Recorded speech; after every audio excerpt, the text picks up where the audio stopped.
është emri më i përfolur në mediat sociale kohët e fundit, po flasin për Xheneta Fetahun, që pas përfundimit të shtëpisë më të famshme në Kosovë, emri i saj përmendet ngado.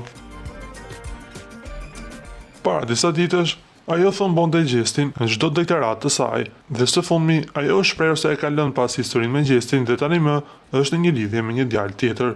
Ditën e djeshme, Xheneta Fetahu është surprizuar pikërisht nga i dashuri i saj më i ri.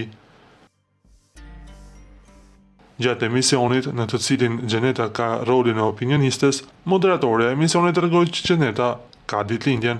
I menjëhershëm ishte dhe urimi i të dashurit të saj nga Dubai. Të dua, ja kthem përgjigjen ku shihen plot emocione. Me sa duket, Xheneta Fetahu tashmë ka gjetur lumturinë e saj për këtë dashurit më të ri. Ne duhet të rikujtojmë se Xheneta para disa ditësh publikoi disa mesazhe zanore me Drilonë Ramën, ku tani do të përballet me procedura ligjore.